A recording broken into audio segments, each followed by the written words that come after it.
Shalom saudara, saya percaya dimanapun saudara berada, kasih anugerah Tuhan senantiasa bersama kita semua. Pernahkah saudara mendengar pernyataan nama baik itu perlu dijaga sampai mati?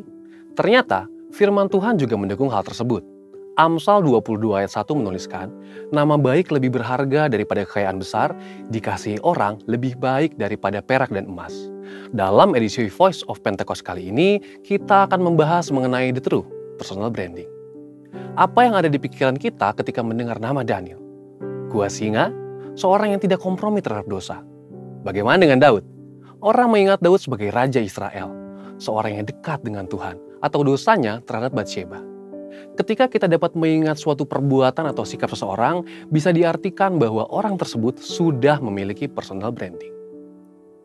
Personal branding adalah proses pembentukan persepsi masyarakat terhadap citra yang ditampilkan seseorang secara konsisten dan terus-menerus, meliputi kepribadian, kemampuan, dan nilai dirinya.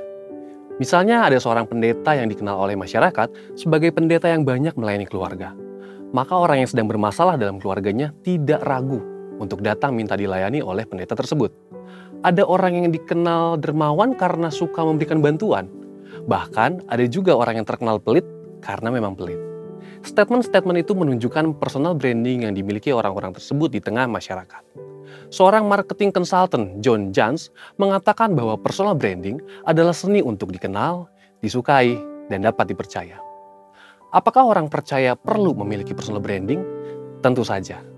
Ketika seseorang dikenal sebagai orang yang baik dan dapat dipercaya, maka orang lain akan mudah memberikan kepercayaan dalam berbagai hal. Contohnya dalam bisnis. Personal branding yang baik akan membantu kita dalam menjalani kehidupan yang pada hakikatnya selalu terkoneksi dengan orang lain. Jadi, bagaimana kita membangun personal branding? Alkitab menuliskan tentang Daniel, seorang pemuda Yehuda yang dibuang ke negeri Babel. Dengan personal branding yang dibangunnya, Daniel diangkat menjadi wakil raja di suatu negeri asing. Bahkan, Daniel memiliki jabatan itu dalam pemerintahan 3 orang raja yang berbeda. Daniel bisa memiliki personal branding yang sangat kuat karena beberapa alasan berikut. 1. Daniel menjaga kekudusan. Di Babel, Daniel dan teman-temannya diberi makanan dan minuman dari santapan raja. Namun, Daniel menolaknya karena itu dapat membuat mereka cemar. Daniel berketetapan untuk menjaga kekudusannya sebagai umat Tuhan. Ini adalah hal yang menyenangkan hati Tuhan. Yang kedua, Daniel intim dengan Tuhan. Dituliskan bahwa Daniel berlutut, berdoa, dan memuji Allah 3 kali sehari menghadap ke arah Yerusalem. Ini adalah gambaran kehidupan yang intim dengan Tuhan. Seorang dengan posisi dan tanggung jawab untuk menjalankan pemerintahan seperti Daniel pasti sangat sibuk. Tetapi Daniel konsisten dalam segala situasi untuk memberikan waktunya, berdoa, memuji, dan menyembah Tuhan. Yang ketiga, Daniel dipenuhi roh Tuhan.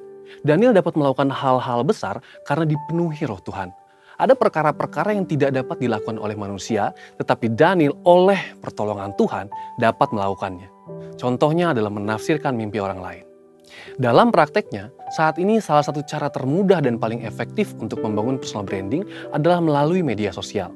Sebut saja Instagram, Facebook, YouTube, Twitter, TikTok, dan platform media sosial lainnya. Dengan teknologi, kita dapat menunjukkan pada seluruh dunia minat dan talenta apa yang kita miliki, apa saja kemampuan kita, usaha atau bisnis yang kita geluti, dan apa panggilan kita dalam Tuhan. Tentu kita juga dapat menyaksikan berkat-berkat apa saja yang Tuhan sudah berikan. Namun, dalam hal ini, kita perlu memperhatikan motivasi kita. Tidak jarang kegiatan membangun personal branding di media sosial dikaitkan dengan kegiatan menyombongkan diri sendiri. Contoh, saat kita ingin membangun personal branding sebagai seorang yang tertarik akan dunia fashion. Awalnya, kita dapat mulai membuat konten-konten dengan berbagai fashion yang kita miliki. Nah, karena melakukan hal itu, mungkin ada orang-orang yang menganggap bahwa kita sedang pamer atau menyombongkan diri. Dalam hal rohani, kita dapat memposting ayat-ayat firman Tuhan yang kita baca hari ini, foto saat kita beribadah di gereja, atau video saat kita bersama-sama melayani sesama. Yang perlu diingat, yuk kita perhatikan motivasi kita adalah untuk memuliakan Tuhan. Jadi, semakin orang-orang mengenal personal branding kita, semakin banyak orang-orang yang dapat kita layani sesuai dengan talenta dan panggilan kita. Pada akhirnya, saat kita memiliki personal branding yang baik, apapun yang kita sampaikan dalam konteks memberitakan Injil dan memuridkan akan lebih mudah untuk diterima. Untuk penjelasan lebih lengkap dari tim teologi kami, silakan buka link yang ada di atas atau scan QR Code yang tersedia. Tuhan Yesus memberkati.